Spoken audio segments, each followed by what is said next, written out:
သူကချမ်းသာကျွန်တော်တငယ်ချင်းတယောက်စရင်ကောက်တယ်တလားတီတီပြည့်ပြီးလုံကြီးနဲ့အင်ကြီးမထက်သေးဘူးကျွန်တော်ကဆင်းရဲတယ်အစိုးနှစ်ထည်ပဲရှိတယ်ဆန့်ကျင်ဘက်ကွာအဲ့ဒီကသူကကျွန်တော်ပြောတယ်ဒီနေ့ဒီပစိုးဝက်လာမယ်ထင်သားပဲနေတိုင်းသူတွေ့နေတာပဲကျွန်တော်ပြန်ပြောတယ်မထင်စရာပါရှိလေမနေ့ကဟိုပစိုးဆိုတော့ဒီနေ့ဒီပစိုးပေါ့ကွာမိမိဘာတွေကသဘောတူပါမလားကျွန်တော်မေးသူကပြန်ပြောတယ်တူမယ်မထင်ပါဘူးအတော်အားတက်စရာကောင်းပါလေဘယ်လိုဆိုရင်တူမတော့ဆရာဦးဒီเจ้าမှာကလထိုင်ပေးဖို့တလုံးမှမရှိဘူးရှင့်ဟောဆရာမတို့ကဘယ်မှာထိုင်တို့ကျမတို့မထိုင်ပါဘူးရှင့်အဲတနေ့လုံးကြတော့ညောင်းရင်ဘယ်လိုလုပ်မတော့ညောင်းတော့ဒီကလေးတွေစာရေးကုန်မတက်ထိုင်ပါတယ်ရှင့်ဖက်စောက်တွေခကြမ်းညမ်းတွန်းဖေကျောင်းမှန်ပစ္စည်းစရင်ကောက်ရအောင်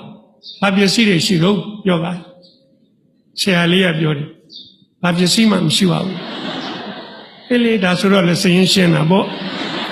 စရင်မရှုပ်တော့လမ်းကြည့်တော့ဟိုနားမှာဘီယိုပူလေးရှိတယ်မွဲ66အဲ့ဒီဘီယိုလေးအဲ့ဒါလေးတော့ရှိပါတယ်အဲ့ထက်မှဘာရှိဘာမှမရှိပါဘူးမြေပြူဘူးခွန်ထဲမှာအိမ်မြောင်ဥလောက်ရှိတယ်မြေပြူခဲလေး၄လုံးရှိတယ်ကျွန်တော်သိတာမြေပြူခဲအချောင်းအဲ့ဒီကြောင်းမှာအလုံးဒါလေးတွေကဘာလို့ပို့ထားတာတော့ဆံမလေးတယောက်ကဖြေးတယ်မရေးမဖြစ်ရေးဖို့လို့ရင်ရေးအောင်သိမ်းထားတာအဲ့ဒီကြောင့်ဘလောက်ချမ်းသာအဖြစ်ဒက်စတာရှိလားရေးမှမရေးပဲနဲ့ဖြတ်เสียမလိုပါဘူးဟောသူကနဲ့သူတော့ရှင်းလို့အဲ့တော့ကျွန်တော်မှကောင်းတဲ့ထဲကမကောင်းတာပါတော့ရည်စားထားလို့မရဘူးရည်စားထားရင်ညနေပါလာသွားချစ်သူအတွက်ချိန်ပေးရမပေးနိုင်တော့ဗော်လီဘောရိုက်လိုက်ဘောလုံးကန်လိုက်စာကြည့်လိုက်သွားလိုက်အဲ့မှာကျွန်တော်ကောင်မလေးတယောက်တွေ့ထားတယ်ဗျတက်ကူရောက်စားရတွေ့တယ်သူကလှပါသူကလှရတယ်ပို့ပြီးတော့ရင်ပါတယ်ရင်နာတဲ့ပို့ပြီးတော့ရှက်တတ်တယ်အရန်ရှက်တတ်တာပဲကျွန်တော်ကလည်းကိုယ်တိုင်ကတော့ပြန်ကွဲပါဒါကြောင့်မလို့ထင်တာပါပဲရှက်တတ်တဲ့မိန်းကလေးကိုမှုသဘောကျတယ်ဟိုမိန်းကလေးအလှရှက်ရွံ့မှုလေးပါမှပြည့်စုံတယ်ရွှေဖလားကိုအနာကွတ်တင့်တယ်မရှက်တတ်ဘူးမလေးလှပါရဲ့ပြန်ကိုကွဲလို့ကြောက်တယ်သူမချေရဲ့အဲ့မိန်းကလေးကရှက်တတ်လိုက်တာဘလောက်မြန်ရှက်တတ်တဲ့တော့လမ်းလျှောက်ရင်စားစိုးနဲ့ညီးတယ်လှုပ်လီဒီကကြီးနဲ့ရွှေပိုးဒီအသာတွန့်တယ်လို့လွန့်ငါသွားဩမှတ်ရလို့ပြောလိုက်ဦးမုံရွာသူ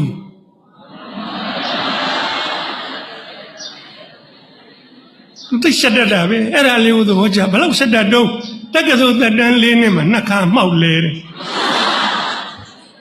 လဲမှာပေါ့သူ class ကူးလို့ရှိရင်စောင့်ကြည့်နေတဲ့ကောင်တွေအများကြီးခုနလိုစောက်ကလေးတွေကျွန်တော်တို့ခက်ကခုလိုအိတ်တွေပါမရှိဘူးဗျမင်းကလေးတွေစောက်ကလေးလိုပိုက်ပြီးတော့သွားအဲ့ဒါစတိုင်များသိလာတာခုလည်းပြန်ပိုက်ရင်ပိုက်ကြည့်ကြအဲ့ဒါကိုစောင့်ကြည့်တော့လာပြီးအများကြီးခြိလန်းမုံကိုကြည့်တော့ကြည်မှန်းသိတော့သူခင်ဗျာရှက်တာပေါ့ရှက်တော့သူ့ချောင်းနဲ့သူတိုက်လဲအဲ့လိုလဲတယ်ကြားတိုင်းကျွန်တော်ကစိတ်မကောင်းတနားကိုယ်နဲ့လည်းဘာမှမဆိုင်ပါဘူးဒုတိယနေ့ကျတော့ကျွန်တော်ဘောလုံးကန်ရင်းနဲ့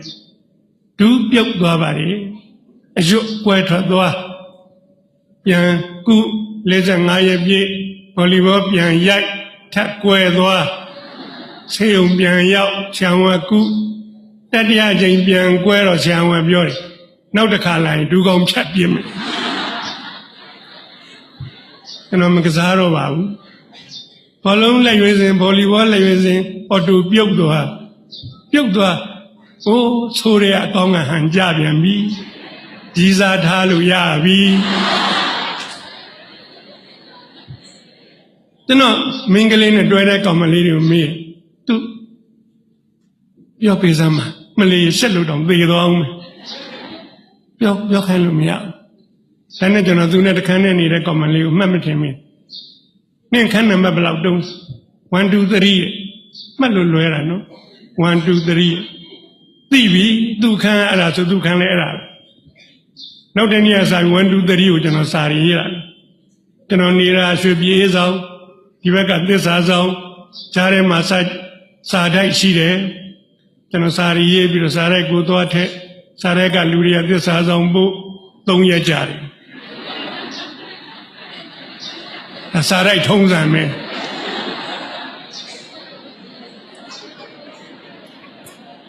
လမ်းခေါ်ရင်ကြားတယ်ကျွန်တော်စောင့်ရတယ်တပတ်ပြည့်ကျွန်တော်တို့စာဝေပုံကအခန်းတကားကနေအောက်ကိုထိုးပစ်ခဲ့တယ်ကျွန်တော်တို့ကြောင်းဆင်းလို့သွားရင်တကားဖွင့်လိုက်တဲ့နဲ့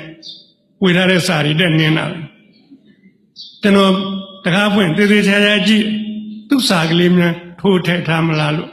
မတော်တဆတက်နေပြီတစ်သက်လုံးဝန်းနေနေရအနုစိတ်တယ်နော်အနုစိတ်မလာပါဘူး6ဆောင်ကြတော့တနည်းအဲ့လိုတကားကိုရိုးသေးဖွင့်တွေ့ပြီကြည့်လိုက်တယ်ဟုတ်လောက်တယ်ဘာလို့လဲတစ်စိတ်တုံးကတက်ကစိုးတူတက်ကစိုးထူထားတယ်သူပဲပျော်လိုက်တာဗျာဝန်သာအာရဖောက်ဖက်တချောင်းနဲ့ပဲအရေးအတွက်အိစ္ဆာမရှိပါဘူးအရေးချင်းရေးကြည့်ပါကြည့်လိုက်တယ်လုံးဝမဖြစ်နိုင်ပါဘူးရှင်ရုံးစာရေးတာကြလို့လုံးဝပါသေးမဖြစ်နိုင်ပါဘူးရှင်ဆိုတော်ရောပေါ့ကျွန်တော်အဲ့တော့လက်ကလူလူရေးကြုံမြဘယ်လျှော့မလဲထက်ရေးနောက်ထပ်6ဆောင်ရေးတော့တကားဖွင့်မှာစာတစ်ဆောင်တွေ့ပြန်ပြီဆွဲဖောက်လိုက်တယ်6ကြောင်းဒါတော့ဟုတ်ပြီတိုးတက်ပြီအဲ့ဒါလေးကိုကျွန်တော်ဖတ်တယ်ရှင်းတဲ့သိဇွဲကောင်းတာပဲရှင်းရဲ့ကြိုးစားမှုကိုကျွန်မလေးလေးစားစားတန်ဖိုးထားပါလေဒါကြောင့်မို့လို့ရှင်းကိုပြန်ချစ်နိုင်ဖို့ကျွန်မကြိုးစားပါလေဒါပေမဲ့ကျွန်မနှလုံးသားကရှင်နဲ့ပတ်သက်လို့လုံးဝမလှုပ်ရှားပါဘူးရှင်ဒီမှာလည်းလုံးဝပါသေးပို့ဆိုးတာပေါ့ဗျာနှလုံးသားမလှုပ်ရှားဘူးဆိုတော့သေးပြီဟုတ်တော့ဗျာကျွန်တော်မလျှော့ပါဘူးတင်ရင်ကြိုးစားပါနောက်တော့ကြောင်းတိုက်ဆိုင်မှုလေးတစ်ခုလည်းရှိပါတယ်သူမသိတဲ့နှလုံးသားကိုနိုးကြားစေတဲ့အကြောင်းလေးတစ်ခုရှိတော့ကျွန်တော်စာလေးတစ်စောင်ပြန်လိုက်ပါရှင်လိုချင်တဲ့ဖြေပေးလိုက်ပါပြီပေးလိုက်ပါအောက်ကဆက်ပါတယ်သို့တော့ကျွန်မရှက်တယ်ဘယ်သူ့ကိုမှမပြောပါနဲ့တယောက်မှရှင်းငယ်ချင်းတွေလည်းမပြောပါနဲ့ကျွန်မနဲ့အเจ้าမှတွေ့ရင်လည်းလုံးဝနှုတ်မဆက်ပါနဲ့ခေါ်လည်းမခေါ်ပါနဲ့ပြောလည်းမပြောပါနဲ့ဒီတိုင်းပဲမသိတယ်လို့နေပါညနေပါလာဖို့လည်းလုံးဝစိတ်မကူးပါနဲ့အဲ့ဒါကြီးကိုဖတ်ပြီးတော့ပျော်လဲပျော်တယ်မောလဲမောတယ်ကျွန်တော်လည်းအတူတူခန်းနေပဲတငယ်ကြီးညကြကျွန်တော်စာရေးဟဲ့လုံးမနေနဲ့မသိတော့ရမှာမဟုတ်ဘူးဒါတော့ရှက်တတ်တာအဲ့နေညာအဲ့လိုလာပြောကျွန်တော်ဒီကောင်ပြန်ပြောခြင်းရပြီရနေပြီမင်းမသိလို့ပြောတာတော့ကြွားခြင်းနဲ့ဗျာ तू ကမပြောရဘူးဆိုတော့မပြောရဘူးဒါပေမဲ့အဲ့ဒီမပြောရတာကြီးလည်းပျော်တယ်ဗျာကျွန်တော်ကိုယ်ရင်ထဲမှာကြိတ်ပြောနေရတာပေါ့ဒီတိုင်းပဲနေရပါတယ်နှုတ်လည်းမဆက်ရပါဘူးဘယ်လိုကြီးမှလည်းမသိပါဘူးနောက်ဆုံးနေ့ရောက်တဲ့ခါကျတော့နောက်ဆုံးနေ့ရောက်ငါတို့ခွဲခွာရတော့မယ်သူများချက်သူတွေလို့တွေ့ချင်ပါတယ်တွေ့ခွင့်ပေးပါဒါလေးပြောနေအကြောင်းရှိတယ်နော်ဒါတို့သမီးတို့အကြောင်းရှိတယ်သက်ကြီးမှငငယ်ကလေးကလားတွေပြန်ပြောချင်လို့မဟုတ်ဘူးတိတ်ကိုအရေးကြီးတဲ့အကြောင်းရှိတယ်ဗလန်တိုင်းဒေးချစ်သူများနေ့အချစ်ဆိုတာဘာလို့ဆိုတာပြောချင်တယ်ဒီနေ့ ယမတ်တဏှာတွေကိုချစ်ထင်နေကြတယ်အဲ့ယမတ်တဏှာတွေတဏှာကိစ္စယမတ်ကိစ္စပြီးတာနဲ့ဘာမှမကြံတော့ကြံဖုတ်ဖက်ခါထားပါအချစ်နှလုံးသားထဲမှာကြံတယ်မြဲတယ်ဆွဲတယ်ခိုင်မာတယ်မျက်နှိုးတယ်တသက်တာဘဝဖော်ကောင်းနေဖြစ်တယ်သိကြီးကျယ်အဲ့ဒီယတ္တမှာသင်္ခါရအရေးကြီးဆုံးအဲ့ဒီအချစ်ကိုသေးသေးသိမ့်သိမ့်မမှတ်ယူသင်ဘူးလို့ပြောချင်တယ်ဒီတော့ကျွန်တော်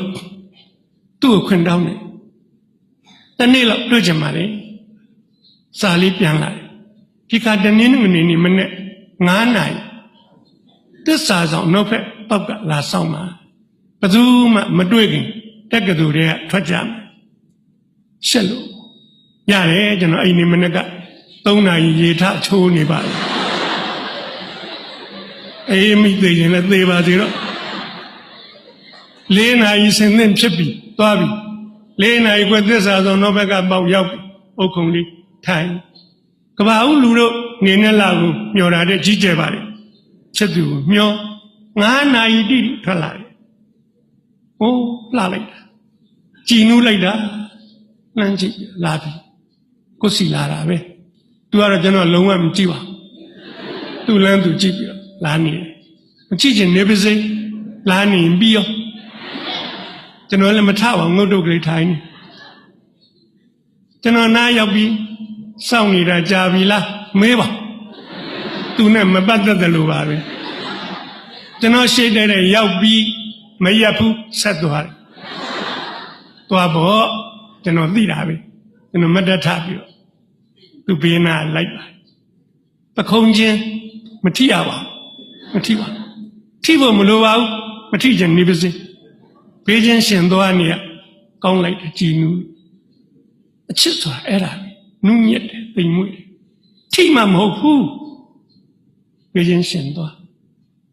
ညင်လဲတစင်းစောကြီးရောက်နှမ်းခေါ်ညင်လဲပေါ်တက်ဘယ်သူမှမတွေ့သေးဘူးကျွန်တော်တို့နဲ့ညင်လဲပေါ်ရောက်သူဟိုဘက်ခုံထိုင်ကျွန်တော်လူလဲလောက်ပြီးသူခုံသွားမထိုင်ပါဘူးသူနဲ့မျက်နှာချင်းဆိုင်ခုံထိုင်ပါတယ်သူရှက်တတ်တယ်လေနားလေပြီးညင်လဲတစင်းနဲ့စီးနေရမှာတော့ဘာလို့သေးဘူးတခုံနဲ့မထိုင်ရလည်းကိစ္စမရှိသူကျွန်တော်ဘာမှလည်းပြောပါကျွန်တော်လည်းဘာမှမပြောပါကျွန်တော်တို့ညောက်ကဘာတွေမှလည်းမသိပါဘူးညင်လဲသမားကြီးကိုပြောတယ်ဘုရားကြီးနောက်မဟုတ်ဘူးမညင်လဲသမားကမြင်းကိုစကြိုးဆွဲရတဲ့သေရပြားနှစ်ပြားကိုစုံဆောင်ဆွဲပြီးရိုက်လိုက်ပြောင်းမြင်းမလေးကပြေးတာခွတ်ကဘာပေါ်မှာအသာရဆုံးဂီတပဲ pop music ပဲတာယာလိုက်တာမြင်းလဲသမားကကြာပုတ်ကိုဝိတ်ရမ်းပြီးတော့မြင်းကိုရွှမ်းနဲ့မောင်းကျွန်တော်လှမ်းကြည့်ကဘာပေါ်မှာအလှဆုံးအကပဲဟောသိလာတာပဲဒီကြာပုတ်ရမ်းနေကျွန်တော်မျက်စီထဲမှာကုန်းလှဓမ္မပင်နဲ့နေလှလေကလေးတိုက်နေတာအေးကောင်းဖျားကြီးနောက်မှုရောက်ရွှေကြက်ရက်ကိုဖျားကိုသွားမယ်လူရှင်းသူများပြောတယ်ကြားဘူးလို့မရောက်ဘူးပါအဲ့ဒါနဲ့စကိုင်းကားကိုစီးရတယ်မနဲ့စောစောဆိုတော့ရှေ့ကန်းကလူမပါဘူးစပယ်ယာကအတွဲလေးမှန်းပြီးတော့ရှေ့ကန်းတက်ဟန်ကြပဲပြေးလို့ရသူရှေ့ရတက်ကျွန်တော်နောက်ကတက်ထိုင်ညအဲ့ထိလည်းစကားမပြောပါသွားမိန်းကလေးတွေမှာမွေးရပါသူတို့ရည်ချင်းအမှုပညာတွေရှိတယ်ဗျမယုံမရှိနဲ့အဲ့လောက်ရှက်တတ်တဲ့မိန်းကလေးကသူ့ပစံအိတ်ကလေးတွေကတရားလုံးလေးတစ်လုံးထုတ်ပြီးတော့ကျွန်တော်ဘက်ကပေးတယ်မကြည့်ဘူးလူလေးပေးကြည့်စရာမလိုဘူးအဲ့တရားလုံးလေးကျွန်တော်ယူတယ်စကလုံးပေါင်းထောင်တောင်းပြောတာတဲ့တန်ဖိုးရှိဒါလေးစက်ကူခဲဘက်ကလေးမဆုပ်အောင်ခွာတယ်ဆုပ်သွားတော့ဘာဖြစ်လဲမဆုပ်เสียဘူးချစ်သူပထမဦးဆုံးပေးတဲ့တရားလုံးနှုတ်တယ်ဗျာအဲ့ဒီတရားလုံးကိုပါဇက်တဲ့ကဘာပေါ်မှာအဲ့ဒီချို့တာမရှိတော့ချို့ဆုံးပဲခဲဘက်စက်ကူလေးသူမမြင်အောင်အိတ်ထဲထက်တင်ရအောင်မယ်တရားရီလည်းညက်ပြီးတော့တင်ရအောင်ဒါတွေဟာအချစ်ရဲ့သင်္ကာရယတ္တတွေပါပဲရွှေကြက်ရောက်တော့ကားပေါ်ကဆင်း သွားကြတယ်နှုတ်ပေါက်ဆိုတော့လက်ပံလေးကပွင့်လိုက်တာတဖြုတ်ဖြုတ်နဲ့ကျွေးဇယက်တန်လေးကညံလို့အဲ့ဒီဇယက်တန်လေးကကြီးတာဗျအရင်တော့ကနားပူတာနားကြီးဆူညံနေတာပဲကွာဇယက်တန်လေးမကြိုက်ရင်ဆူညံနေကြိုက်တော့ဂီတตายလိုက်တဲ့တန်လေးလက်ပံမွန်ကြီးတွေကတဖြုတ်ဖြုတ်ကျွေးမြေမခတဲ့တပွင့်ကိုလေထဲမှာလိုက်ဖမ်းမိပြီသူ့ကိုသွားပြီးတော့ပေးတယ်ယူတယ်ပန်လို့လည်းမရပါဘူးမရချင်နေပါစေဒါလေးသူကအမျက်တနူးယူတယ်ဆက်သွားရေးစားတယ်ပထမဦးဆုံးချက်သူစီကကြားရတဲ့စကားသုံးလုံးရေးစားတယ်ဟုတ်တာပေါ့နှွေရသည်ကြီးချွေးရရစို့လို့ရတယ်ကျွန်တော်ရေးရှားပါတယ်ရေးရှားတယ်ဆိုခက်ခက်ခဲမှုပေါ့ဟိုဒီမျက်စိကစားတာကျွန်တော်တို့ညာဒေသရွာဆက်ဝေးရင်ရေအိုးစင်တယ်ရေအိုးစင်ရှိမှာပဲတွေ့ပြီဟိုမှာတက်ကလေးမိုးလေးရေအိုးလေးကစိတ်အေးလို့သသားပြားလေးဖုံးပေါ်မှာရေမှုတ်ကလေးတင်ထားခွက်မုတ်ရေမှုတ်ကလည်းရေညှိတက်တော့စိတ်ဆိုးအဲ့ဒီခက်ကရေတန်ဘူးခက်မဟုတ်ဘူးဘီပိုးလည်းမသိဘူးစီပိုးလည်းမသိဘူးဟိုမှာတွေ့တယ်သူခေါ်သွားရေမုတ်ကလေးနဲ့ဓမုတ်အပြစ်ခတ်သူပေးပါတယ်နောက်ထပ်မိန်းကလေးများရဲ့မွေးရပါအနုပညာတွေ့ရပြန်ပြီအဲ့ဒီဆက်တက်သောမိန်းကလေးကကျွန်တော်ပေးတဲ့ရေဓမုတ်တောက်တယ်တဝက်ကုန်အောင်တောက်တယ်တဝက်ခြံထားတယ်ကြံတဲ့တဝက်ကျွန်တော်ပေးတယ်ဒီဘယ်ကတော့သူ့ကိုမယုံရင်သူတောက်ပြီးကြံတဲ့တဝက်တောက်ပါဟာပဲယုံလိမ့်အဲ့ဒီရေတဝက်ကိုအောင်တောက်ရုံနဲ့မကောက်ရေမှုတ်တော့ဝါစားခြင်းသေး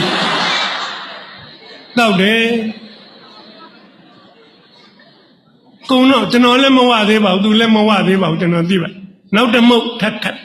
ကျွန်တော်တဝက်တောက်ကျန်တဲ့တဝက်သူပေးကျွန်တော်နောက်လိုက်သူတောက်တယ်သူလည်းမယုံပါဘူးကဘာပေါ်မှာနော်တန်ဖိုးကြီးဆုံးရေနှမုတ်ပါပဲချောကလက်မစ်ရှိတ်ဘာညာသွားစမ်းဘာသာကျွန်တော်တို့ရေနှမုတ်နဲ့မလဲနိုင်အချစ်ရဲ့သင်္ကာရရတ္တရဲ့သင်္ကေတတွေပါပဲအဲ့ဒီဟာတွေကနှလုံးသားမှာတသက်မမေ့ပါသူနဲ့ကျွန်တော်နဲ့အခုဒီနေ့ဗလန်တိုင်းဒေးမှာလူတွေကချောကလက်ပေးတယ်အဲ့ဒီရင်ကျိမ်းမှုကိုကျွန်တော်သဘောကျတယ်ချောကလက်ကချိုးတဲ့ထဲမှာခါတာလေးပါစိတ်နာလေးပါစေးထမ်းနေကညိကျွေးတဲ့ကောင်တော်လိုက်တာအဲ့ချောကလက်ပေးချစ်သူကိုပေးချောကလက်ကလေးစားတို့တော့သားတို့သမီးတို့တတိပေးပြသူစဉ်သမီးတို့ဒီနေ့ကာလမှာအချစ်သင်္ကေတချောကလက်တွေမရိုးသားတော့ရုပ်မှာကုန်ပြီအဲ့ဒီချောကလက်ထဲမှာလိန်စိတ်ကြွဈေးတွေထည့်ထားတယ်အဲ့ဒါစားမြင်တော့ငါးပါးမောက်လိန်စိတ်ကြွပြီဆိုပါစို့တဏှာမှာခေါ်သွားမယ်အဲ့ဒီသာတစ်ခုကိုခေါ်သွားမယ်အဲ့ဒီသာတစ်ခုကိစ္စမှာလိန်ကိစ္စတွေဖြည့်ရှင်းကြမယ်ဖြည့်ရှင်းကြလိမ့်ယမတဏှာကိစ္စတွေပြီးသွားပြီဘာကြံတော့ဘာမှမကြံဘူးကျွန်တော်တို့ရေနှမုတ်ကအသက်ထက်ဆုံးလွမ်းနေကြံတယ်အဲ့နောက်တော့ရွှေကျက်ရဲ့ရောက်သူကချမ်းသာကျွန်တော်တငယ်ချင်းတယောက်စည်ရင်ကောက်တာတလားတီတီပြည့်ပြီးလုံကြီးနဲ့အင်ကြီးမထက်သေးဘူးကျွန်တော်ကဆင်းရဲတယ်အစိုးနှစ်ထည်ပဲရှိတယ်ဆန့်ကျင်ဘက်กว่าအဲ့ဒီကသူကကျွန်တော်ပြောတယ်ဒီနေ့ဒီပစိုးဝက်လာမယ်ထင်သားပဲနေတိုင်းသူတွေ့နေတယ်ကျွန်တော်ပြန်ပြောတယ်မထင်စရာပါရှိလေမနေ့ကဟိုပစိုးဆိုတော့ဒီနေ့ဒီပစိုးပေါ့ကွာမိမိဘာတွေကသဘောတူပါမလားကျွန်တော်မေးသူကပြန်ပြောတယ်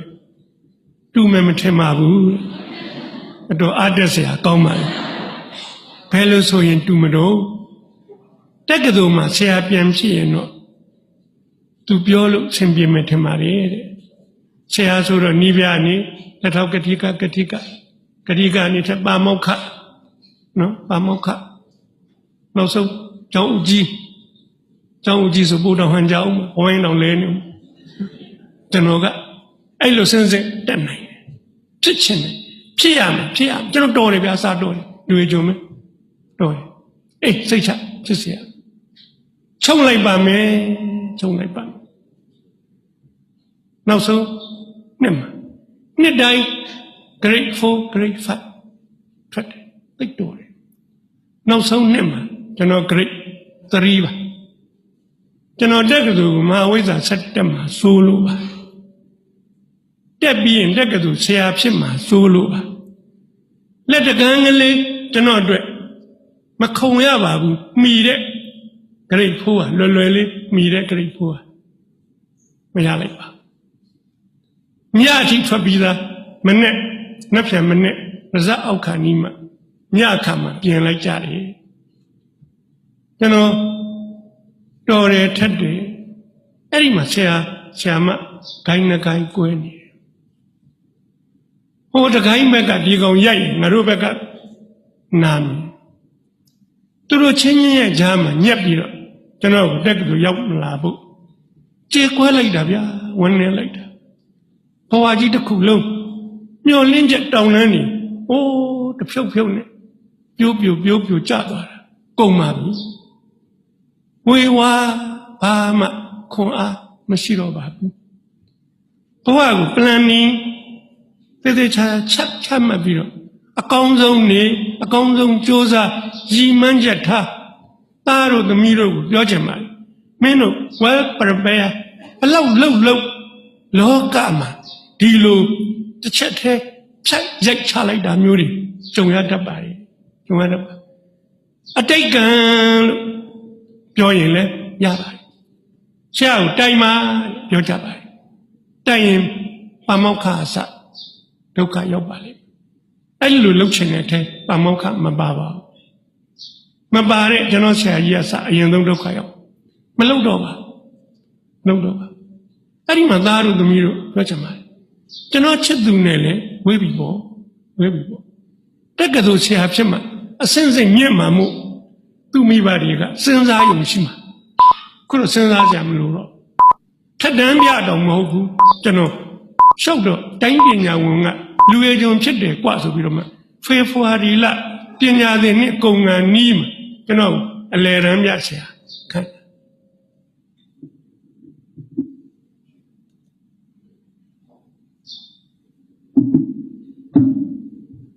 ကျွန်တော်ပြောတာတဏှာကြီးမရှိသေးဘူး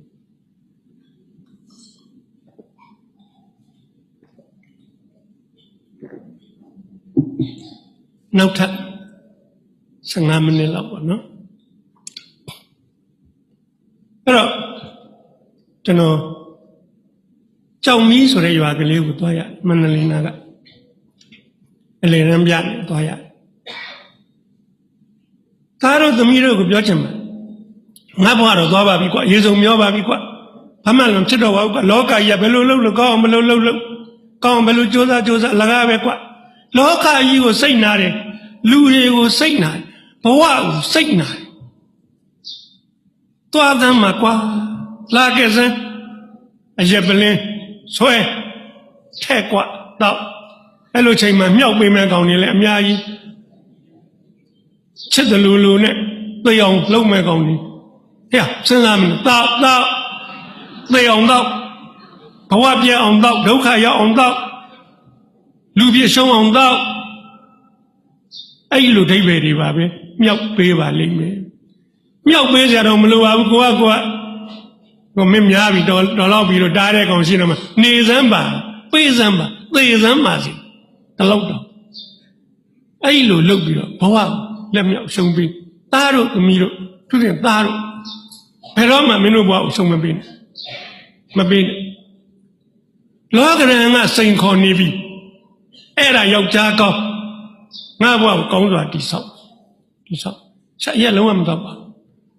လာပြီဆက်ဆက်လိုက်ကိုမြင့်မ ကိုအားကြတဲ့ချစ်တဲ့ဆရာဝန်ဖြစ်မှအများကြိုးလုံးနိုင်တယ်လားကွာကျောင်းဆရာပိုးတောင်လုံးနိုင်နေတယ်ကွာအဲ့ဒီကြွားကလေးကိုချစ်မယ်ကွာရွာသူရွာသားတွေကိုချစ်မယ်ကွာငါတပည့်ဖြစ်မယ်ကလေးတွေ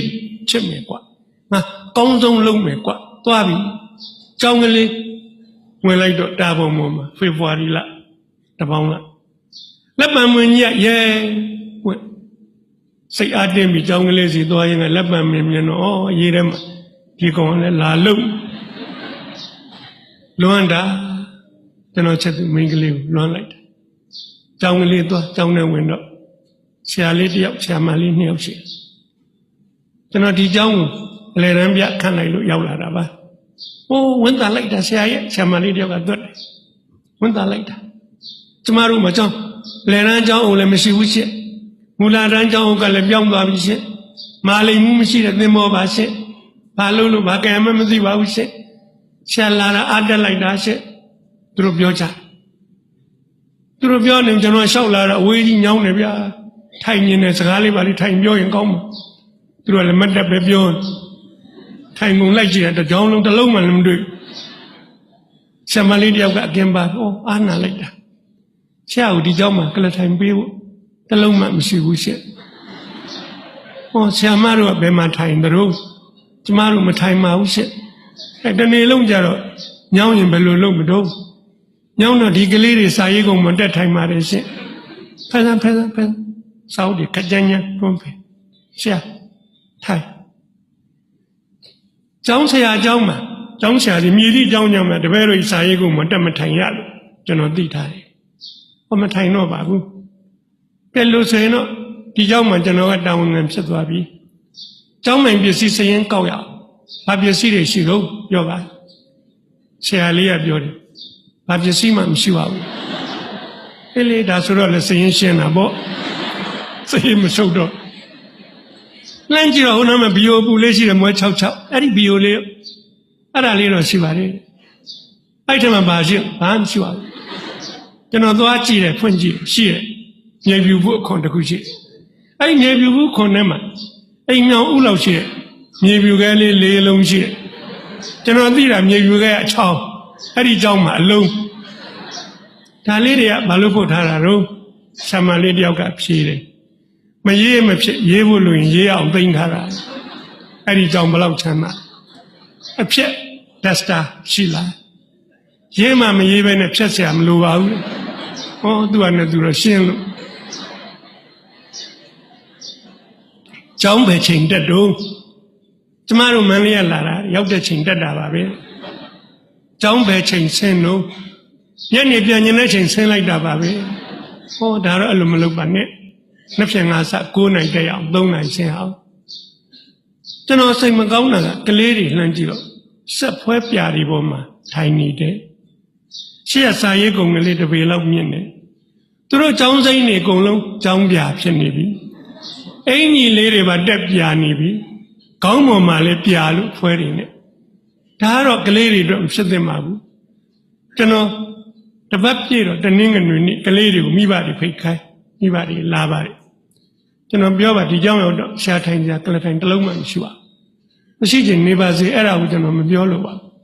ကလေးတွေဆက်ဖွဲပြတဲ့မှာနေရကျွန်တော်လိုက်လှူခံတယ်ကျွန်တော်နီးကျွန်တော်ဟန်နဲ့ကျွန်တော်ဇာတိစင်ငယ်မျိုးကိုသွားလှူခံတယ်340ရတယ်ရွှေတကြသား200ခက်ကပသိမ်ကြီးကျောင်းကိုကျွန်တော်သွားလှူခံတယ်အဲ့ဒီက290ရတယ်လက်သမားနဲ့ပြန်ခေါ်တတ်တာ9500ကုန်အုတ်ခင်းမယ်ထိုင်ကုန်နဲ့စာရေးကုန်ကလေးတွေအတွက်လှူချင်ကလထိုင်မလုပ်ပါမိဘတွေတအုပ်လီ30လူပါပြောတယ်မိဘတယောက်ကမတ်တထားဟုတ်ကဲ့မရှိပါခင်ဗျမလှူနိုင်ဘူးဗျပြတ်သားစားပါ30များရင်9ချက်2ခါခွဲလှူပါနော်9ချက်2ခါလည်းမလှူနိုင်ဘူး3ချက်2ခါ4ချက်1ခါ3ခါခွဲလှူပါအဲ့လူစိတ်ဆိုးသွားတယ်ဒီမှာကျောင်းဆရာခင်ဗျတော်နားဝေးတဲ့လူပဲကျုပ်ပြောတာလုံးဝမလှူနိုင်ဘူးပြောတာဗျအစိုးရလယ်တန်းကျောင်းဖွင့်တာသူပေးပေါ့ဗျသူတို့ဘာလို့ပေးရကျွန်တော်ဘေးနာဆရာလေးကဝုန်းကနေထားမလို့ သူလက်ကလေးဆွဲထားထိုင်မှာဟုတ်ပါတယ်လို့ကျွန်တော်ဒီအစီရင်ခံစာရေးတင်ပြီးပါပြီပို့မှာပါဆိုတော့တနိုင်ငံလုံးမှာဆိုရဒီလိုကြောင်းမျိုးတွေဘယ်လောက်ရှိကျွန်တော်တို့ကြောင်းလိုက်ပြတော့အဲ့ဒါဆိုရင်တော့ကလေးတွေကဒီတိုင်းတပတ်တောင်မနေသင့်ဘူးကြောင်းမလို့ပါဗျာအဲ့လိုပြောတော့ဘုရားကတယောက်ကမတ်တထားဒီမှာကြောင်းဆရာတယ်သူတို့ဆရာလို့မခေါ်ဘူးဗျဆရာလို့ခေါ်ရင်နားတယ်ထင်လို့သူတို့ဆရာမဟုတ်ဘူးလေဒီမှာကြောင်းဆရာဆိုင်ကားဆရာညင်လဲဆရာတူတူပဲခင်ဗျားလောက်ရတာလေမတန်ပါဘူးဗျခင်ဗျားသားသမီးတွေတယောက်မှမကျန်ဟိုသွားလူခံလိုက်ဒီသွားလူခံလိုက်အခုလိုမိဘတွေခေါ်ပြောတယ်လက်မဲ့မဲ့ရင်ပြောတဲ့ကောင်ပြောသေးလုံမနေနဲ့ဗျဆရာရေးတယ်ကျွန်တော်လူမယ်ဗျ9000လက်ခုပ်တွေဝိုင်းတီးကြတယ်နာမည်လေးမရှိပါဘူးသေးတာဦးသေးတာသူကမထိုင်သေးဘူးမတည့်ရမဟာသဘောခမည်းကျုပ်တဲ့ချမ်းသာခမည်းလည်း9000လူလိုက်ဗျလူတွေလက်ခုပ်တီးတယ်မဟာသဘောဆိုဟိန္ဒူကလာကြီးနိုးစီချက်ယုံပိုင်တယ်နွားတွေမွေးဒိုဒီဝတ်နဲ့မတ်တထကျွန်တော်သူ့ welcome လုပ်ကြည့်ကလာကြီးကပြောတယ်ဟဲ့အောင်သေးတာမင်းလှူခြင်းမင်းမသာမင်းလှူပေါ့ကွာဘာကိစ္စမင်းကမင်းနဲ့ခွဲတန်းတူတူလာပြည့်မလှူဘူးကွာမင်းပြောလို့ကိုမလှူဘူးငါဘာသာငါစဉ်းစားနေကွာ9000လှူမလို့ခုမင်းပြောလို့မလှူတော့ကွာဟာဒီကလာရရင်ထားဘယ်တော့ကောမလို့နားတာကလာရမထိုင်သေးဘူးမင်းပြောလို့9000မလှူဘူးပြောတာကွာကျောင်းဆရာရေးလိုက်စမ်း1000လက်ခုပ်တွေတီးတယ်ကျွန်တော်ကဈေးစစ်ကျွန်တော်လိုတာ9500ပါနှစ်ယောက်ပေါင်း1000ဆိုရင်ပို့တောင်ပို့ပါသေးတယ်မှာသဘော9000 9000ပဲလူပါကလိုက်ရစိတ်ဆိုးတယ်ဒီမှာကျောင်းဆရာတယ်ခမရလောက်ကစင်းရဲဖို့ပဲကျုပ်ကကျုံမွဲတော့နှစ်ပြက်ကဘူးစီခမ်းကြီးရောင်းစားခမရနဲ့မဆိုင်လူတွေလက်ခုပ်တီးတယ်ကျွန်တော်ရေးသူတို့ကိုအားကြလို့မတ်တထားတဲ့လူတွေအများကြီး3000 2000 1500 300ပြီးတော့တစ်လုံးရိုးစင်တစ်စင်အစတ်ဒီဖြင့်လှူတာဗျာလက်ခုပ်တန်ကြီးညမစဲကျွန်တော်အဆောက်အဦတစ်ခုတောင်ဆောက်ရသေးပြန်လက်သမားတွေအမြန်လုံးကျွန်တော်ကြောင်းကလေးအုတ်ခင်းပြီးပြီဟိုးစာရေးကုန်တွေတန်းနဲ့ထင်ကပါတီရှင်နေနဲ့9တန်း6တန်း5တန်းတန်းနမည်လေးတွေချိတ်ဟိုးအန်ကြလိုက်တာသို့တော့ဘာပြဿနာတက်ဟိုတုန်းကတော့ကျွန်တော်တပည့်တွေကဇီးဒုတ်တွေအမိုက်ခွန်နေတွေ့သမျှပြည့်ဖွဲလေးနဲ့ဖုံးဘာမှမမြင်ခုတော့မိုက်တွေဒင်းကြမ်းလို့ဗျာသားတို့သမီးတို့လူတွေလိုက်မြင်မကောင်းဘူးကွကျွန်တော်ကတပည့်စီးလေးမတ်တက်တပည့်စီးလေးတွေဝယ်တန်းတစ်ချောင်းထောင်ပြီးမိုက်လဲကြကွလဲမှန်လဲကျွန်တော်နောက်ဆုံးမနေနိုင်3ရက်လောက်နေတော့သူတို့လူဆုံးအောင်9နိုင်လောက်ထီအောင်စောက်9နိုင်ထိုးကနီးတော့ကျွန်တော်အကြောင်းစောကြီးရောက်တာပါကျွန်တော်အကြောင်းမှဒလဝန်လည်းမရှိပါဘူးပြတာလည်းမရှိပါဘူးစရေးလည်းမရှိပါဘူးအကုန်လုံးကျွန်တော်တယောက်တည်းပါကောင်းတယ်အလုပ်တွေကုန်ကျွန်တော်အညောလုပ်ရတယ်လုပ်အလုပ်တွေများလေကောင်းလေကောင်းကိုမဖော်နိုင်လေကောင်းမလွမ်းတော့အားရင်လွမ်းလို့မလွမ်းရရင်ပြီးရညက်တဲ့လူကြီးတွေနဲ့ဆွေးနွေးအိတ်ခါနီးမှကျွန်တော်ဖိုးဖွားအိမ်မှာကျွန်တော်အိယာလေးပြန်အိတ်ဒါတော့အိတ်မပြောခင်တအားလွမ်းတယ်တနေ့လုံးပန်းတော့ကြာမလွမ်းလဲအောင်အိတ်ပြောသွားအဲ့တော့ကျွန်တော်เจ้าကိုစောကြီးရောက်မလုပ်ဘူးကျွန်တော်9နိုင်ထုံးကနေဒီကောင်လေးစုံပြီးစုံမှ9တန်းကတပြက်စီကိုယူတယ်9တန်းနဲ့မိုက်တယ်လဲလာလက်ပိုက်ကြည့်နေကြတယ်ပေးဆရာကျမလှဲမယ်ကျွန်တော်လှဲမယ်တောင်းဝိုင်းကြည့်လဲ9တန်းကမိုက်ကုန်လဲပြီးတော့6တန်းကောင်နေလာဆောက်ဆရာကျွန်တော်တို့ခန်းလာမယ်သိပါတယ်ခုလာပါ9တန်းလဲပြီးကျွန်တော်6တန်းကိုလဲလက်ပိုက်ကြည့်ကောင်းတယ်ကြည့်ကောင်း6တန်းပြီးကနေတော့9တန်းကောင်နေလာပြီဆရာ9တန်းအေးပါသိပါတယ်9တန်းလဲ နောက်တနေ့လဲကျွန်တော်အဲ့လိုပဲလှဲဒီကောင်တွေလိုက်ကြည့်ကျွန်တော်တပည့်လေးတွေဘလောက်ညာချစ်ဖို့ကောင်းတယ်လေ3 ရက်မြောက်နေ့မှာတပြက်စီးတစ်ချောင်းကိုလူတယောက်ကင်ထားတာချစ်ပါအောင်ဆုပ်တာအစောကြီးလာဥထားတာသူကလည်းမလှဲဆရာမလာသေးလို့ဆရာမြင်စိတ်ချင်တယ်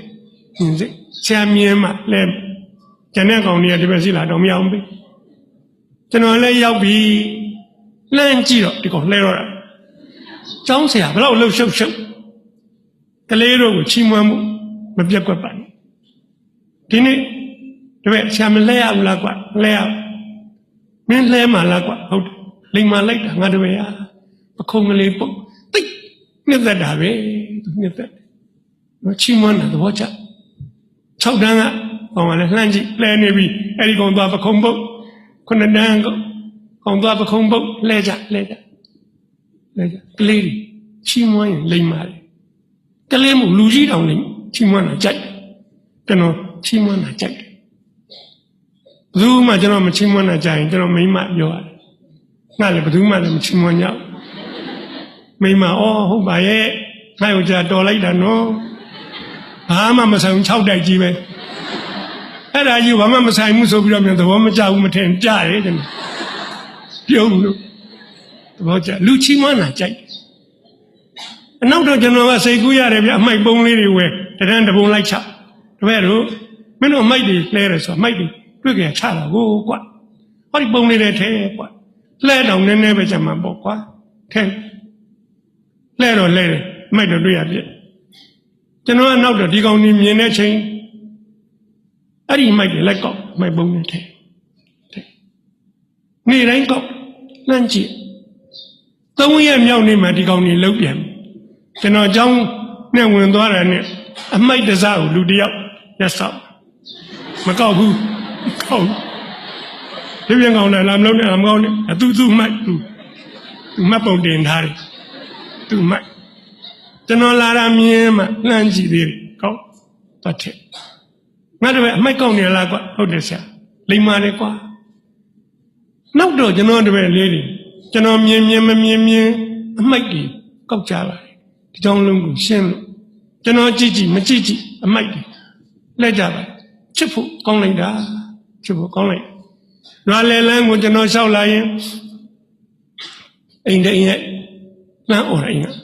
ဆရာကြီးကျွန်တော်သက်29 နှစ်ပါဗျာလို့ထူပါတယ်နောက်တိန်ရှိရခေါ်ပြန်ပြီဆရာကြီးဗျာအိမ်ကြီးလည်းကတ်နေဗျာဆိုင်လောက်ထူတော့မောသွားဆက်တိန်ကကောင်ဆရာကြီးမထူနားလိုက်ဦး12 အိမ်ကဆရာကြီးထူ73 အိမ်ငါလည်းကလေးတွေခေါ်နေတာမထူပဲနဲ့သွားနေအာနာကိုကောင်းတာဗျာထူလိုက်14 အိမ်15 အိမ်ဆက်ထူကြောင်ရောက်သွားနေ့လေကြတော့ကလေးအမေနှစ်ယောက်ငိုးကြောင်ရောက်လာဆရာကြီးကမျက်နှာလိုက်တဲ့တော့တလန်းလုံးတော့ထူတယ်တော့တို့ကလေးနှစ်ယောက်ခေါ်တာတော့မထူဘူးတော့ဟုတ်တယ်မောလို့နားလိုက်မိတာပါမနေ့ဖြင့်ငါစပြီးမနာတော့ပါဘူးနော်ချစ်စရာကောင်းတယ်နော်အဲ့ဒါကလေးတွေကလောကသေးသေးဖွဲဖွဲမဟုတ်ဘူးအကြီးကျယ်ကြီးတွေဗျလောကအလှတရားတွေနှစ်သက်ဖို့ကောင်းတယ်ကျွန်တော်တပည့်တွေနဲ့ကျွန်တော်နဲ့ချစ်တယ်ဗျာညနေကျကျွန်တော်ဘောလုံးကန်တပည့်တွေသင်ပေးကျွန်တော်ဘောလုံးသမားဒုပြုတ်ပြီမဲ့သင်နိုင်တာပေါ့တပည့်မာတွေကဆရာကြီးကမတရားဘူးကောင်းလေးတွေတော့ဘောလုံးကန်သင်ပေးတယ်သမီးတို့လည်းကစားသင်ပေးဟုတ်တာပေါ့ထုတ်စီတို့ကွင်းလေးလို့ထုတ်စီတို့မြို့နယ်တိုင်းတွေမှာကျွန်တော်ကောင်းလေးကြည့်ရတာကျွန်တော်သမီးတွေကြည့်ရတာဒီလိုနဲ့ကလေးတွေအိမ်တိုင်းရောက်ခရီးပေါက်ကျွန်တော်တပည့်တွေရှိတဲ့အိမ်တိုင်းကျွန်တော်ရောက်အောင်သွားတယ်17 ရွာရှိမင်းမြို့တက်တဲ့ကြောက်ချောရွာထင်းခုတ်စားဆင်းရဲတဲ့ဆရာကြီးလာတယ်ဟဲ့ပြောကြအမေတယောက်ကငိုဆရာကြီးတပည့်ညာကျော်အိမ်မှာငိုနေတဲ့ဆရာကြီးအိမ်ခေါ်ခြင်းနာအိမ်ကမကောင်းလို့အိမ်မဆောက်လို့ငိုနေတယ်ဖေနဲ့မေရန်လုံနေတယ်တော့လာခုသွား ကျွန်တော်တပည့်လေးမငိုရအောင်လို့လိုက်သွားသူ့အိမ်ရှိရောက်တော့ကျွန်တော်ငိုရမယ်ကိန်းပါပဲအိမ်ထဲဝင်မှုလေးပဲထောက်ရတော့မယ်ကံကောင်းတဲ့အိမ်ရှိမှာဆောင်ညမ်းမင်းကလေးဝိုင်းဟိုအရေးကလေးကလည်းကောင်းလိုက်တယ်လေကလေးကအေးလို့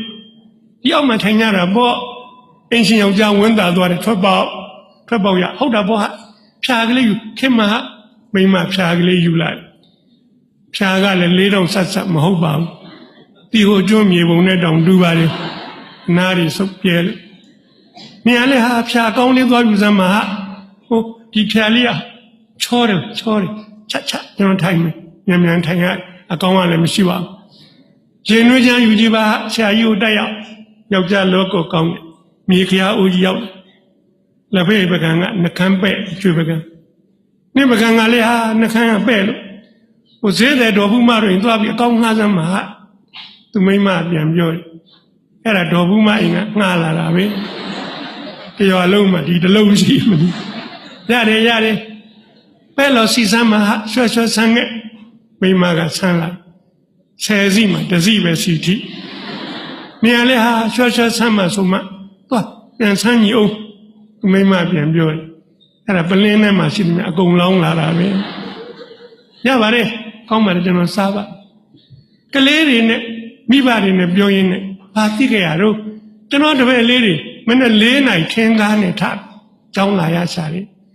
ပတ်စကားတွေကမတင်ကျင်ဘူးပတ်စံမရဘူးပတ်စကားသည်ဥက္ကဋ္ဌကိုကျွန်တော်ခေါ်ပြောပါတယ်မေတ္တာကရတယ်ဆရာသူကားပိုင်ရှင်တွေခေါ်ပြောစေရနာကောင်းတဲ့ကားပိုင်ရှင်က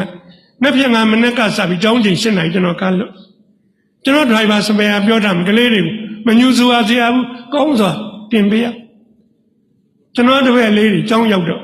ဈေးဆိုင်တန်းမှာတရေအိပ်ရတယ်အဲ့ဒီနေရာစမအိပ်ရ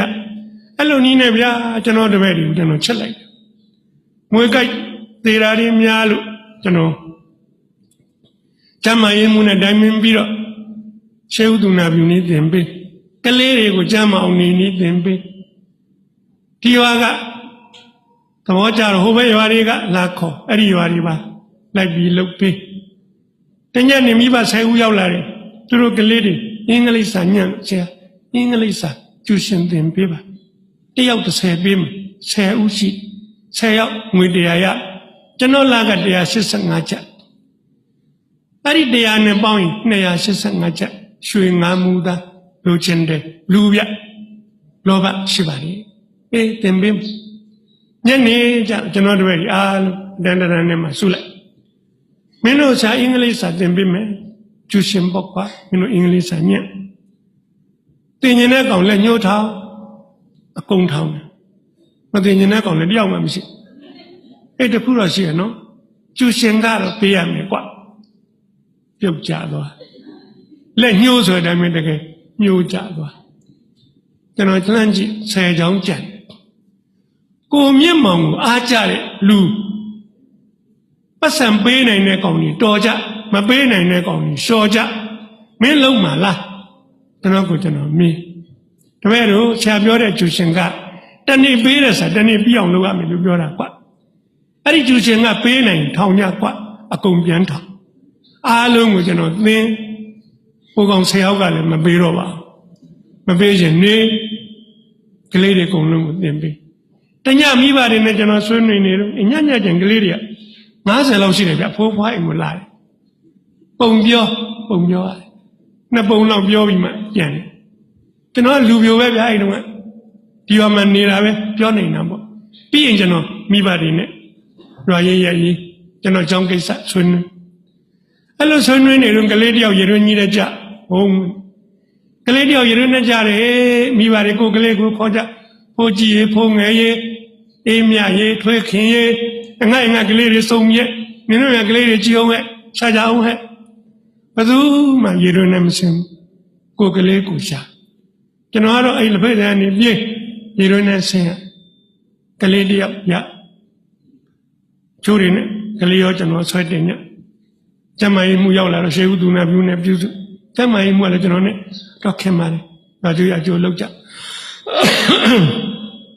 ကလေးမသေးပါဘူးနောက်နေ့ကျအဲ့ဒီမှာမြောက်တက်ကလာပြီးခြံလှုပ်ရှားနေတဲ့တက်ကြက်ကြီးအထွက်ပေါ့တက်ကြက်ကြီးဟောင်းတယောက်က ပြောတဲ့စကားတရွာလုံးပြန့်သွားပါလေကလေးတယောက်ရေရွေးနေကြတယ်ဆိုတော့မိပါလေကိုကလေးကိုရှားလိုက်ကြဘယ်သူမှရေရွေးနေဆင်းဖို့မရဘူးကျောင်းဆရာကရေရွေးနေဆင်းရတယ်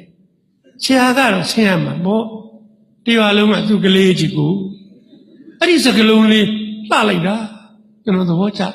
ကိုချီးမွမ်းလို့မဟုတ်ဘူးဆရာဆိုတဲ့ definition ပြတရွာလုံးသူကလေးကြီးအဲ့လိုနဲ့ဗျာကျွန်တော်ကလေးတွေကိုချစ်တယ်ကျေးဇူးတင်တယ်ဘာကြောင့်လဲသူတို့ကြောင့်မို့လို့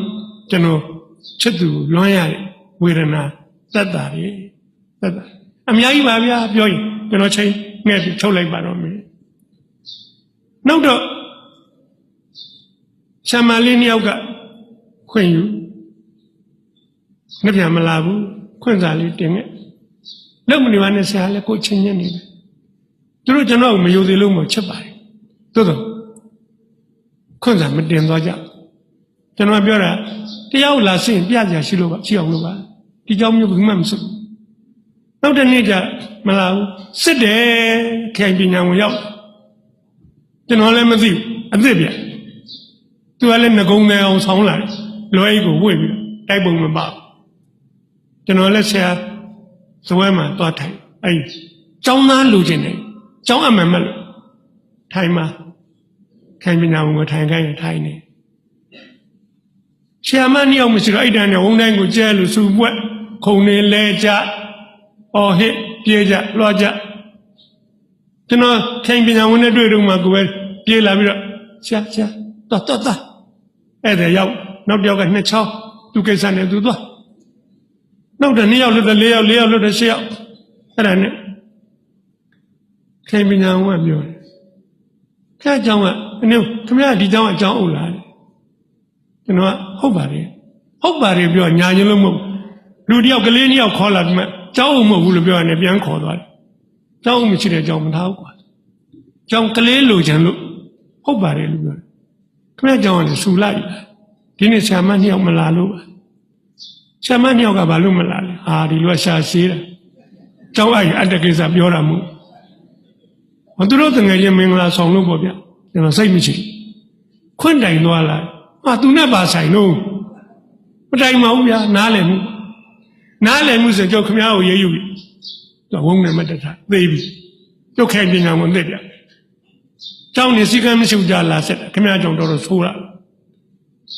အဲ့တော့ကျွန်တော်သူပြောတကယ်တော့ကျွန်တော်အကြောင်း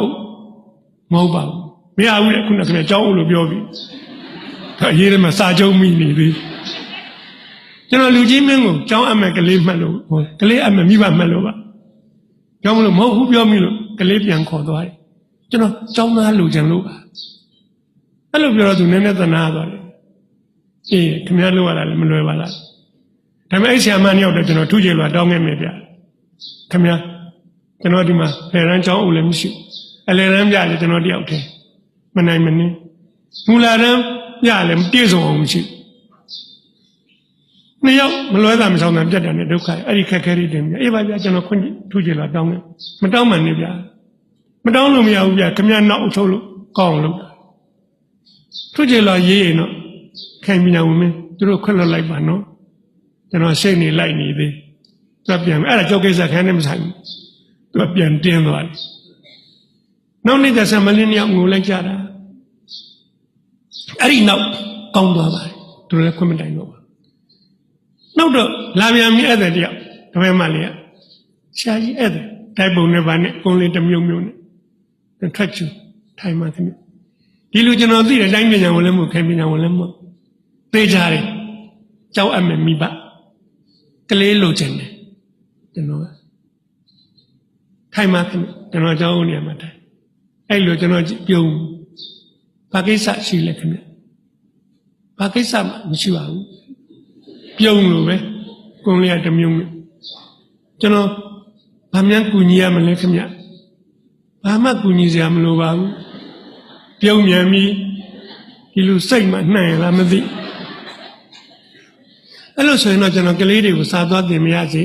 ကျွန်တော်မှအလယ်တန်း3တန်းရှိတာတယောက်တည်းနဲ့လူပတ်ချသင်နေရအဲ့လူကသင်တာပေါ့ထိုင်ပါဦးနည်းနည်းတော့ရင့်နေ ထိုင်မအောင်ဆိုကျွန်တော်ထိုင်ကျွန်တော်ဒီเจ้าရဲ့เจ้าအုပ်ဆရာကြီးပါဟာကောင်းလိုက်တယ်နော်ဝတ္ထုပြเจ้าအုပ်ဆရာကြီးပါ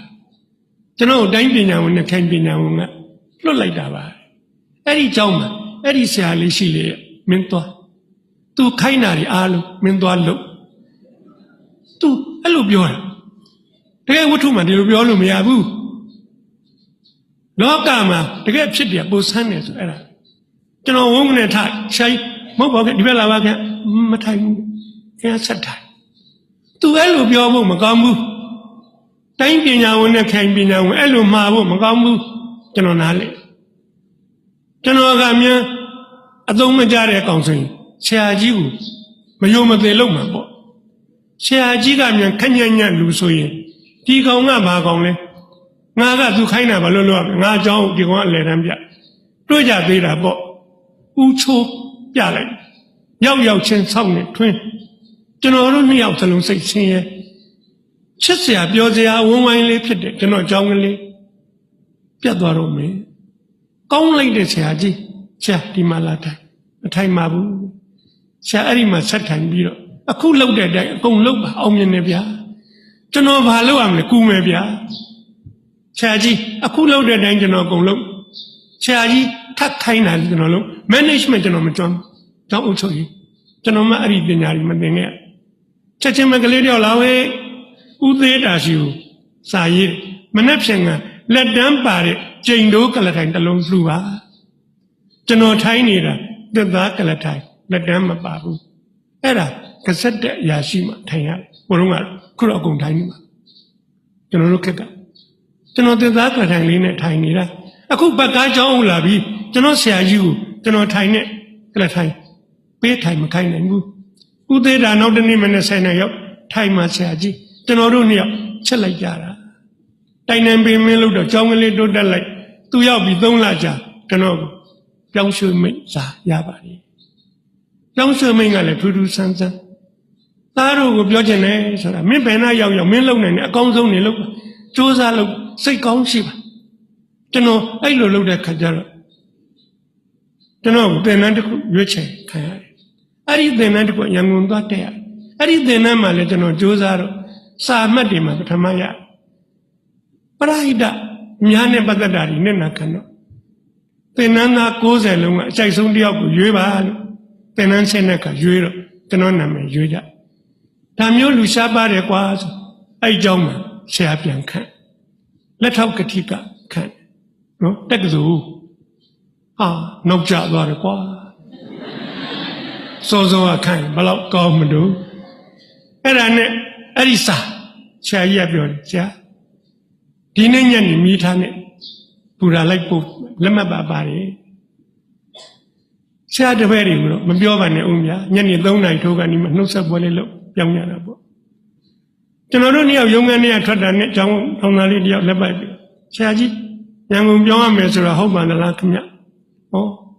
ထိတ်တန်းရှိုးဝဲဆိုတာအဲ့လောက်မြန်ပါလေပေါက်သွား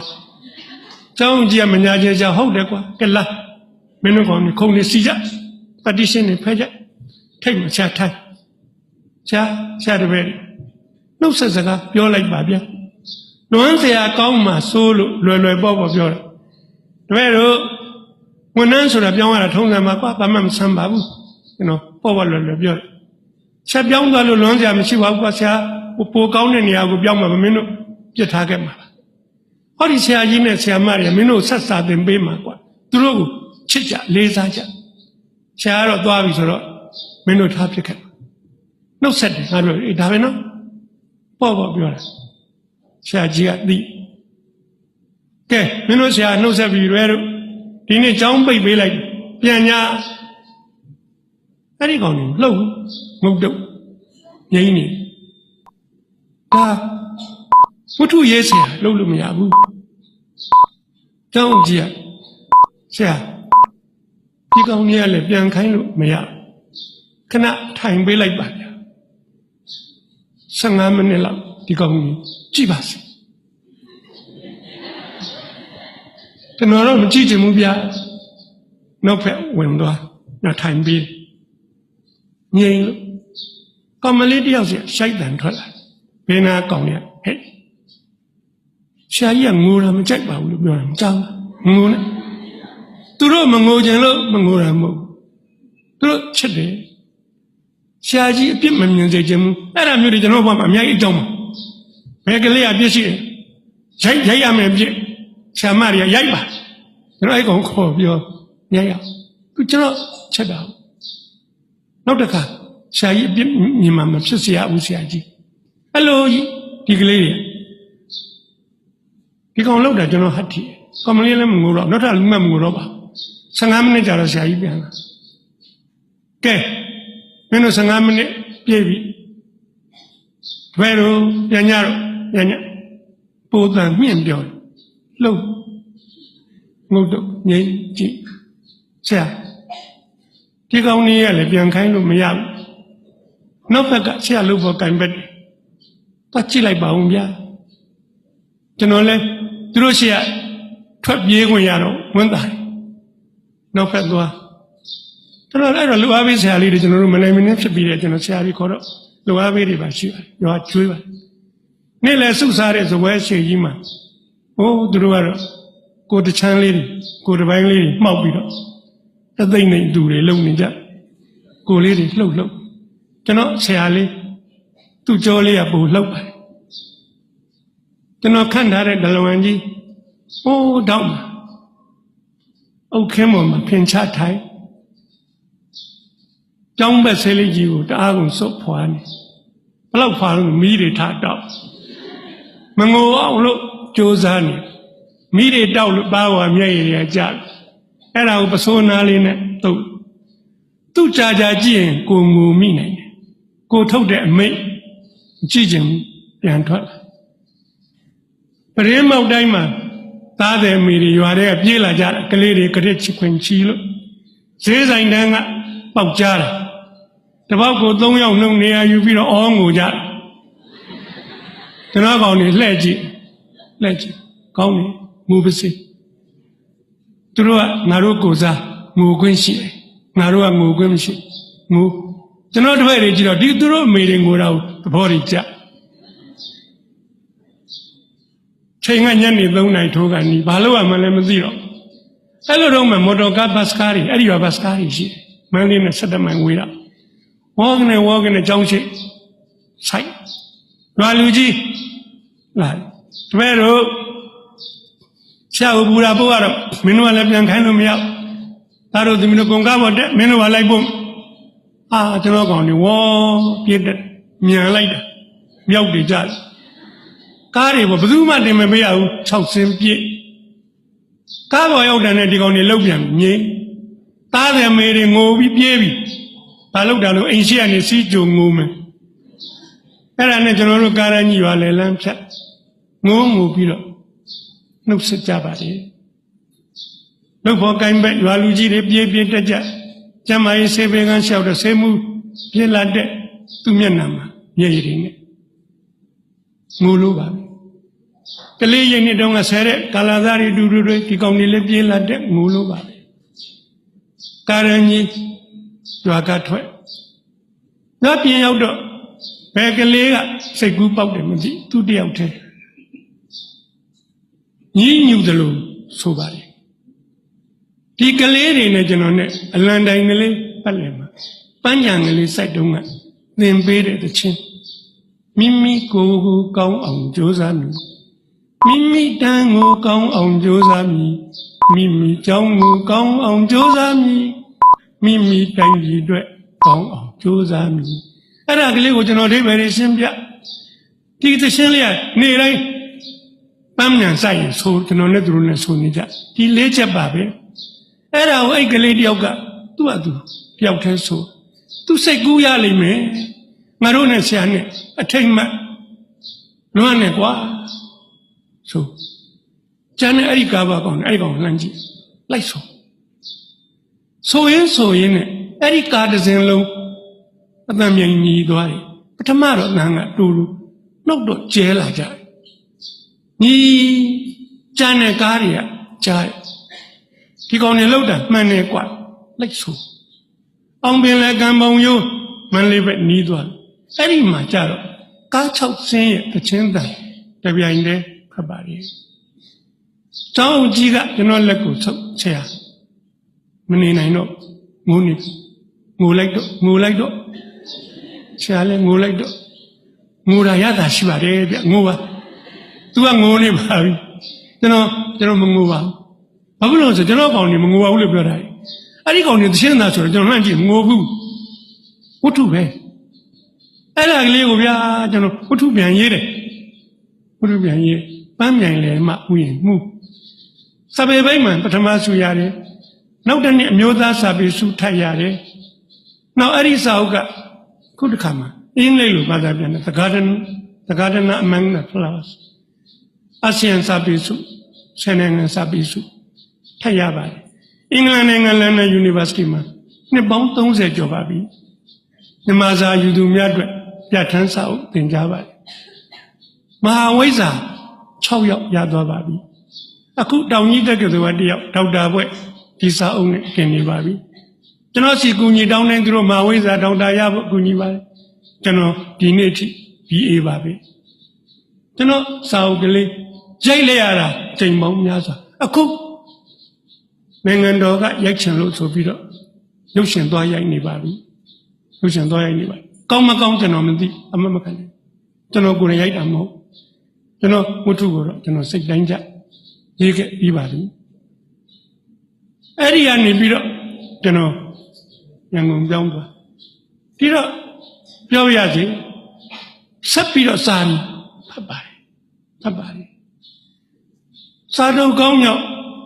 ကိုမြတ်မောင်ကိုအားကြပြီးတော့ကျောင်းဆရာကောင်းဖြစ်ရတယ်အဲ့ဒါကလေးကိုစာအုပ်ပြန်ရေးတော့ဂျန်နကျော်ဦးချစ်မောင်ရဲ့သူ့ကိုမိတယ်လို့မပြောချင်ပါပန်းမြိုင်လေဆိုတဲ့စာအုပ်တော့ပေါက်ဖွာလာပါလေကျွန်တော်စာရေးဆက်ဖတ်ပါတယ်ဆက်ပြီးစူးစမ်းပါတယ်တစ်သက်လုံးကိုမြင့်အောင်သားတို့သမီးတို့စာဖတ်ခြင်းဖြင့်မိမိတို့ကိုမိမိတို့မြင့်အောင်မြင့်စိတ်ကောင်းရှိခြင်းလဲပေါင်းဆက်လိုက်စမ်းပါမစ္စာတွေဘလောက်တော်ဘလောက်တက်စိတ်ကောင်းမရှိရင်လောကမှာကောင်းကျိုးမရှိပါကိုယ့်အတွက်တည်းမကပါသူများအတွက်လည်းမကောင်းပါသူများအတွက်မကောင်းမကဘူးမင်းအတွက်လည်းမကောင်းပါစိတ်ကောင်းရှိမှကိုယ့်အတွက်လည်းကောင်းသူများအတွက်လည်းကောင်းဆက်လက်ပြီးတော့နားထောင်ကြပါအမတန်အတိလိမ္မာဉာဏ်ပညာနဲ့ဘဝအောင်မြင်မှုတိုးတက်မှုနီလန်ကောင်းပေါင်းများစွာပေးနိုင်တဲ့နောက်ထပ်နှစ်ယောက်ဟောပါလိမ့်မယ်ကျွန်တော်ကတော့ကျွန်တော်တတ်နိုင်တယ်မြတ်ပြောစရာလေးနဲ့လွန်စရာလေးနဲ့ချစ်စရာလေးနဲ့ဘဝကိုယ့်ဘာကိုမြင့်တင်မှုကြိုးစားဖို့စွမ်းကုန်ကြိုးစားဟောပြောပြပါပြီညီကုန်းချုပ်မှာတတိယရာလေးတစ်ခုရှိလို့ပြောပါရစေကျွန်တော်ချက်သူမိန်းကလေး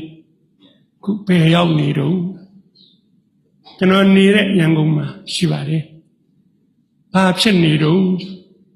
ကျွန်တော်မြီးများရဲ့အဖွာဖြစ်နေပါတယ်